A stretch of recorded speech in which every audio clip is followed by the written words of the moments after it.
北约警告战争已逼近欧洲家门，俄军被指陷入全面包围局面。和平谈判桌上出现2027入欧提案，白俄是求123人没解除甲维制裁。太检冲突升级，泰军空袭电炸园区。欧洲的空气正在明显变紧。北约秘书长马克·吕特近日公开警告欧洲盟友，如果继续拖延和犹豫，北约国家本身可能会成为俄罗斯的下一个目标。这番话是他在德国柏林出席慕尼黑安全会议期间说的，语气罕见的直接，也明显带着紧迫感。吕特表示，冲突已经不再是遥远的事情，而是已经来到欧洲的家门口。俄罗斯正在把战争重新带回欧洲大陆，北约必须做好心理和现实准备，面对一种连祖父辈、曾祖父辈都经历过的那种战争规模。但他同时强调，只要北约现在履行承诺，这样的悲剧并非不可避免。他特别点出了一个让欧洲感到不安的判断：俄罗斯可能在5年内就具备对北约动用军事力量的能力。吕特警告说，太多人在暗自自满，认为时间站在自己这边，但事实恰恰相反，现在不是讨论的时候，而是必须立刻增加军费、扩大军工产能、加速备战的关键时刻。今年6月，北约成员国已经同意，到2035年把国防开支目标从 GDP 的 2% 提高到 5%。这一决定不仅是对安全形势的回应，也符合美国总统特朗普多年来反复提出的要求，意味着欧洲在防务问题上已经没有太多回旋空间。这一系列表态正值俄乌战争的和平谈判仍在推进之际。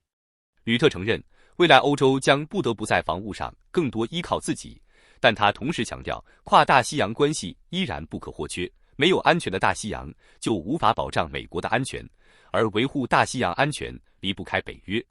在谈到俄乌谈判时，吕特还公开肯定了特朗普的作用，称他可能是目前唯一有能力打破与普京僵局的人。不过，相比美国急于促成协议，欧洲的态度明显更加谨慎，一方面希望战争降温，另一方面也担心如果安全保障不到位，停火只会成为下一场战争的间歇。吕特明确表示，对乌克兰的安全保障必须足够强，强到让普京明白，一旦再次尝试动武，回应将是毁灭性的。至于领土问题，他形容这将是一场微妙而艰难的讨论，而最终只有乌克兰人自己能够做出决定。就在欧洲安全神经持续绷紧的同时，俄罗斯又将矛头指向英国，要求英方说清楚一名在乌克兰死亡的英国士兵当时究竟在执行什么任务，并暗示英军在乌克兰的行动可能超出了公开披露的范围。对此，英国国防部回应称，该士兵是在远离前线观察乌军测试一项新的防御能力时，因一起意外事故不幸身亡。真假仍有争议，但可以确定的是，欧洲已经很难再把战争当成别人的事情，安全焦虑正在从前线蔓延到整个大陆。最近这几个星期，美国明显在加快动作。华盛顿抛出了一份多达28点的和平计划，试图尽快缩小俄乌之间的分歧。川普的和平特使史蒂夫·威特科夫上周在迈阿密与乌克兰国家安全官员当面讨论这套方案，而在此之前，威特科夫还和川普的女婿贾里德·库什纳一起专程前往莫斯科，与包括普京在内的俄方高层会谈，但说白了，谈了很多，真正的突破并没有出现。不过，川普本人依然释放出相当强烈的乐观信号。他在星期四公开表示，美国与俄罗斯非常接近达成协议，与乌克兰也非常接近，甚至直言，除了泽连斯基总统本人之外，乌克兰团队对这份方案整体上是认可的。这番话其实也暗示了华府当前的压力重点。川普还透露，星期六欧洲将举行一场有关结束乌克兰战争的会议，美国也收到了邀请。他说，如果判断这场会议确实有推动进展的可能，美方就会参加，因为他们不想再浪费时间，希望尽快解决冲突，拯救更多生命。在川普看来，这场战争继续拖下去，每周都有成千上万的人死去，而且更危险的是，局势正在不断逼近一个更大的风险。他在白宫签署人工智慧监管行政命令时直言不讳地警告，如果各方继续这样博弈下去，最终可能会把世界拖向第3次世界大战，而这是美国不希望看到的结果。但相比华府的紧迫感，基辅的态度明显要谨慎得多。泽连斯基表示，乌克兰团队每天都在检视新版的20点和平框架，并已经在周三晚间向美国提交了修订版本。不过他反复强调，这份计划仍在持续修改中，远远谈不上定案。与此同时，乌克兰也在为战后做准备。泽连斯基对于美国签署经济合作协议保持乐观，目前正与美国财政部长贝森特、库什纳以及贝莱德执行长芬克就战后重建和长期经济发展展开讨论，试图为未来争取更多保障。真正让谈判陷入僵局的依然是领土问题。俄罗斯要求乌军撤离顿内茨克和卢甘斯克等东部地区，这些地方在俄军将近4年的进攻中，至今仍未被完全控制。对此，泽连斯基态度十分明确，乌克兰不会接受割让领土给俄罗斯。他强调，关于领土的任何决定都必须由乌克兰人民来做主，无论是通过选举还是公投，人民都应该拥有最终的发言权。泽连斯基还透露，美方曾讨论过将顿巴斯设定为自由经济区的构想，而俄罗斯方面则提出建立非军事区。但他同时点出一个关键现实，美国仍在寻找合适的形式，而很多事情最终取决的仍然是乌克兰军队在战场上的表现。也正因为如此，尽管谈判正在推进，欧洲的安全神经却始终紧绷。和平是否真的到来，还是只是下一场战争前的短暂停顿？答案恐怕还要继续在现实中慢慢揭晓。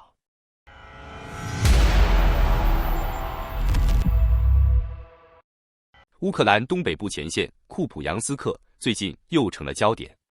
乌克兰军方表示，他们已经在这座重要的铁路枢纽夺回了部分城区，并对当地俄军形成包围。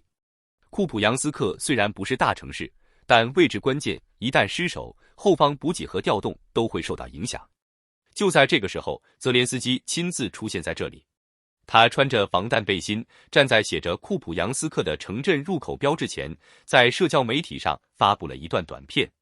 泽连斯基说，今天在前线取得战果非常重要，因为这关系到乌克兰在外交谈判中的位置。这场战争到现在已经将近4年，而时间点相当敏感。路透社指出，美国正在努力推动新的和平方案。与此同时，莫斯科方面不断对外宣称，俄军在多条战线持续推进，甚至已经夺下库普扬斯克以及东部的战略城市波克罗夫斯克。但基辅方面明确否认，强调相关地区仍在激烈交战之中。具体到库普扬斯克的战况，乌克兰国家卫队旗下的卡尔蒂亚军团表示，他们已经收复了城北多个区域，并切断了俄军的补给路线。该军团在 Telegram 上称，目前有数百名俄军官兵被困在城内，处于被包围状态。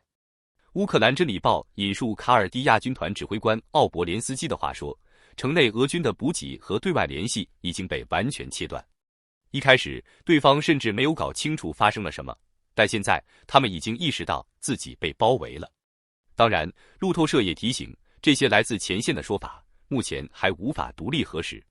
从更大的战局来看，军事分析人士指出，11月份俄军的推进速度一度达到今年最高水平，占领了一些较小的村庄。就在昨天，俄罗斯当局还宣布已经夺下顿内茨克州的西维尔斯克镇，但乌克兰方面回应称，该地仍然在乌军控制之中。可以看出，现在的局势不仅是在战场上交火，也是在为谈判积累筹码。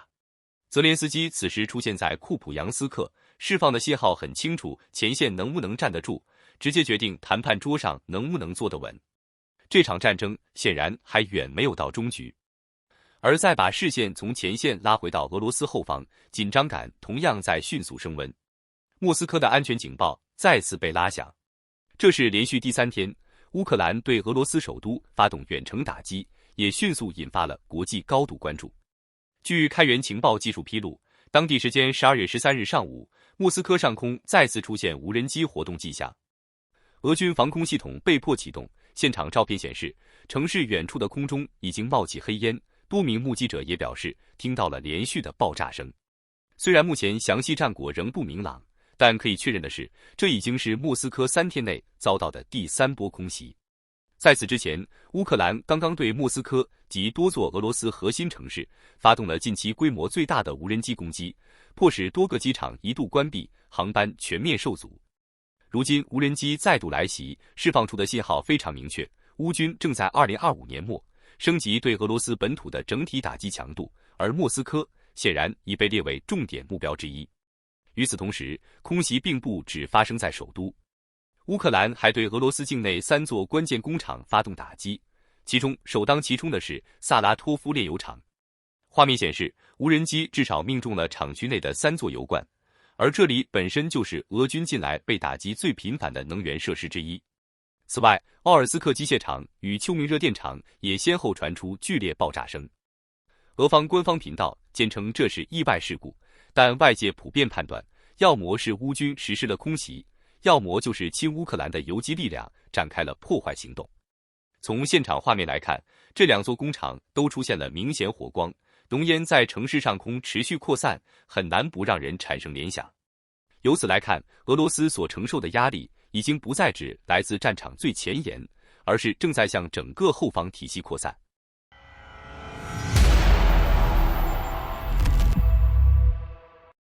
最近，一项分量不轻的消息正在欧美外交圈内部流传开来。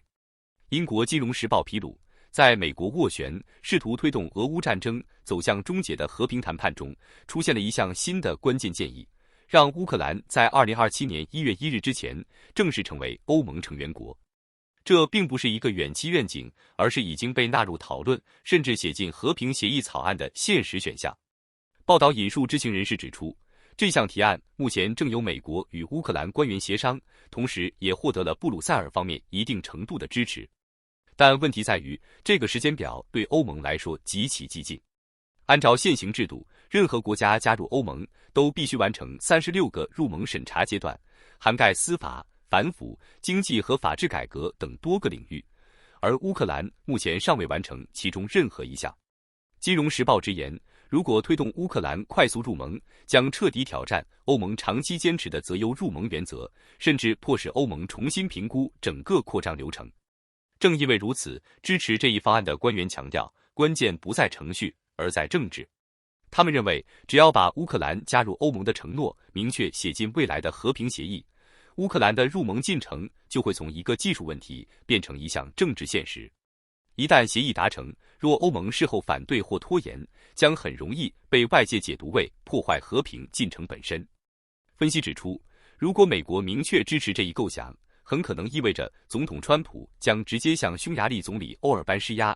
要求他撤回长期以来对乌克兰加入欧盟的否决立场。欧尔班一直是欧盟内部最主要的反对者之一，而是否继续动用否决权，在很大程度上取决于华盛顿的态度。乌克兰方面显然也已经在为这一方向调整谈判立场。总统泽伦斯基本周在基辅对媒体表示，基于乌克兰未来将成为欧盟成员国的前提，谈判团队已经在若干议题上做出调整。他指出，乌克兰入盟在很大程度上取决于欧洲，但在现实层面也与美国密切相关。事实上，自2022年2月俄罗斯发动全面入侵后不久，乌克兰就正式申请加入欧盟，并在4个月后获得候选国地位。与此同时，川普本人也不断释放有关谈判进展的信号。他在白宫受访时表示，美国与俄罗斯已经非常接近达成协议，与乌克兰的谈判也正逐步接近共识。不过，他也坦言，实际情况比竞选期间承诺的24小时结束战争要复杂得多，尤其是在领土划分问题上。他形容这不像一笔普通交易，而是一项复杂程度高出数百倍的谈判。至于俄罗斯方面，态度依旧明显保留。普京的外交顾问乌沙科夫表示，俄方至今尚未看到一份真正纳入乌克兰与欧洲盟友诉求的最新和平方案。他直言，即便方案公布，其中也势必包含大量俄方无法支持的内容，并明确否定美国推动的在顿巴斯设立自由经济区的构想。整体来看，2027年加入欧盟正在逐渐从构想走向文本，但是否能够真正落地，仍取决于战场局势、美俄乌之间的谈判结果，以及欧盟内部复杂的政治现实。一句话说，文件可以先写，期限可以先定，但这场战争距离真正的终局显然还没到。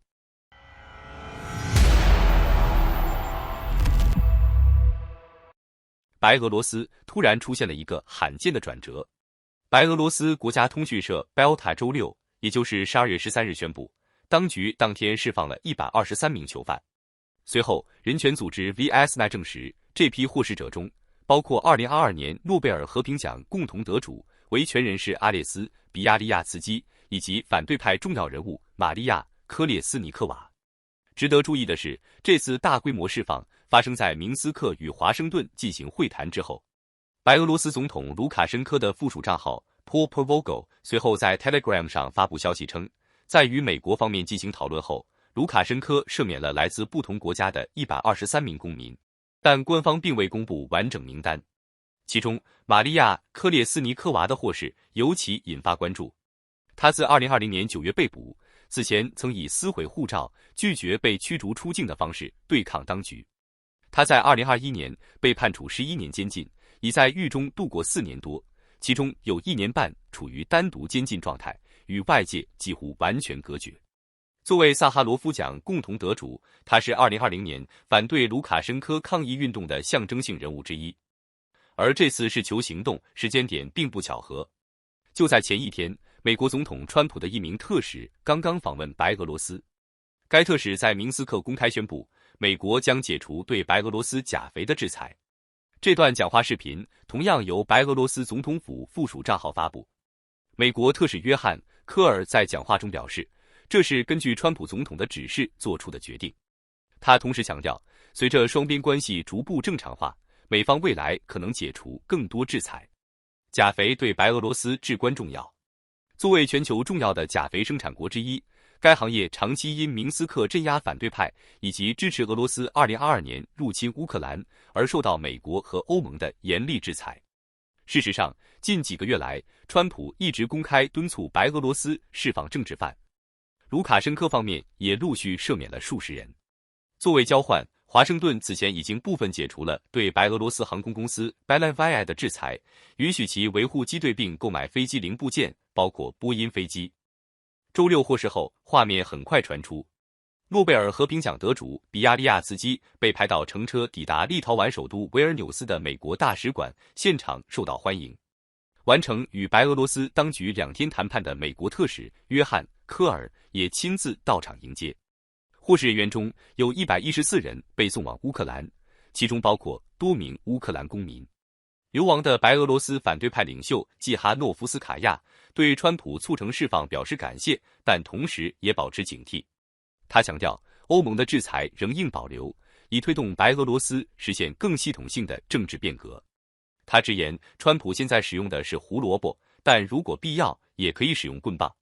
他说，美方提出的目标是释放1300名政治犯，至于能否做到，还需要继续观察。美国特使约翰·科尔则公开为卢卡申科背书。他说，卢卡申科应当因为这次释囚获得高度评价，并认为白俄罗斯正试图与美国和西方建立更正常的关系。美国官员也坦言，与卢卡申科接触背后还有一个更大的考量，希望逐步削弱白俄罗斯对俄罗斯总统普京的依赖。不过，尽管白俄罗斯与美国关系出现解冻迹象，但与欧盟之间的关系依旧紧张。这次释囚与制裁交换究竟是短期交易还是长期转向的开始，外界仍在观察。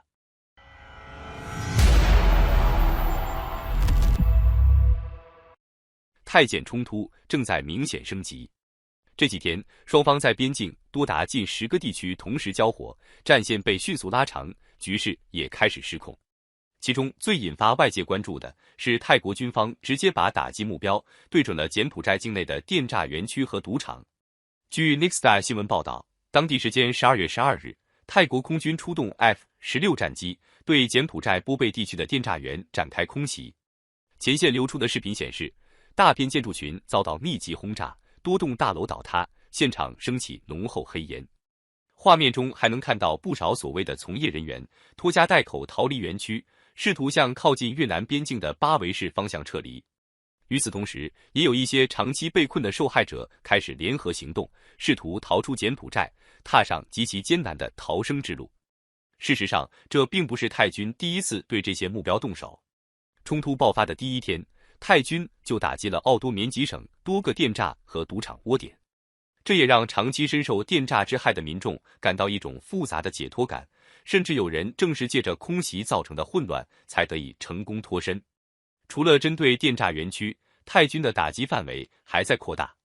近期，泰国军方还摧毁了柬埔寨的一座石油仓库，该设施被指用于支持柬军的无人机和 BM-21火箭炮行动。现场画面显示，爆炸后升起巨大的蘑菇云，耀眼的火球在边境多地都清晰可见。地面战场方面，泰国陆军同样在推进。有消息称，泰军已越过边境，控制了安龙汶附近的山脊地带，占据了关键制高点，并升起旗帜，显示对该区域的控制。柬埔寨方面则宣称，在波贝方向的特拉昆村发起反击，越过泰国设置的铁丝网，占领了周边村庄。不过，这一说法已被泰军方面否认。由于战况变化极快，部分细节仍有待进一步确认。但整体来看，泰国目前掌握着明显的战场主动权。两国在空军、火力和整体投送能力上的差距正在实战中被放大。在战场外，外交压力也在同步上升。稍早有消息称，白宫正在密集与泰柬双方通话，试图施压推动停火。但从目前的情况看，效果相当有限。今年8月，泰国和柬埔寨曾在特朗普斡旋下签署过一份和平协议，但不到100天就被撕毁。好的，感谢您一口气看到最后了，这是对我们最大的鼓励和支持。要看最全面、最及时准确的战场热点报道更新，就请每日锁定新冷战情势。如果您喜欢我们的节目，也请您点赞、留言、订阅，把视频分享出去，让更多的人看到这个节目。想要赞助我们的朋友，可以打开超级感谢打赏赞助，帮助我们能持续做出更多好节目。谢谢大家。